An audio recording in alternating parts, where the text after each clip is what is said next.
Jai Shivrai guys. So today is the day 6 of our technical growth challenge. So yesterday while testing we are facing issues like every time, okay, first we'll start the services, then we'll discuss. So every time we are getting some issues like every time we have to create the data in the database.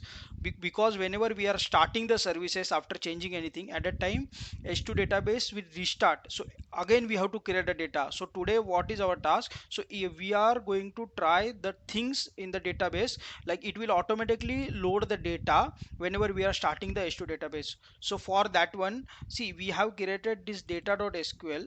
Okay, this data.sql, and in the data.sql, suppose this one is a payment. In the payment we have keep the three inserts for sample testing, and this one is a schema.sql. Here we have checked whether payment is there or not, that table.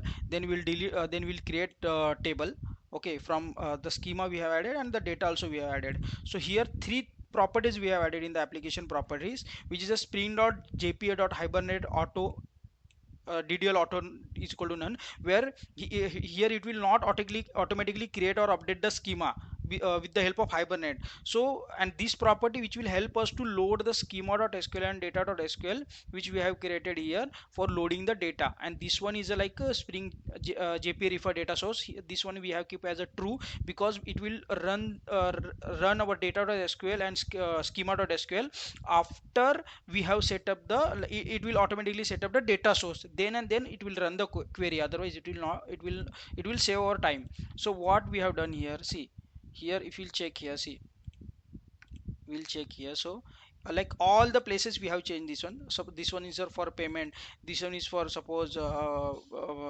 users, okay, schema.sql users. Then for orders also we have created, see, you can check orders, then the insert into order. So here we'll check with the 8081, okay, user db, we are checking the connection. Okay, here see, if we are testing users we are getting some users, okay, automatically. Now suppose we want 8081, which is a order database.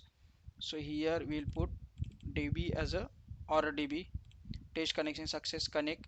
Here we'll get insert into order. So we got some automatically created data with the status, with the some foreign keys.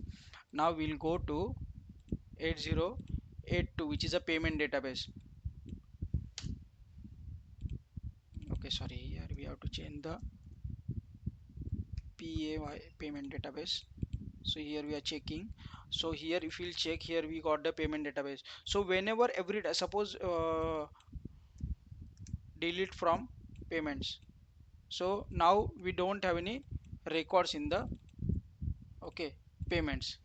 Now suppose I will restart this service, payment service. Suppose for testing purpose I will show you.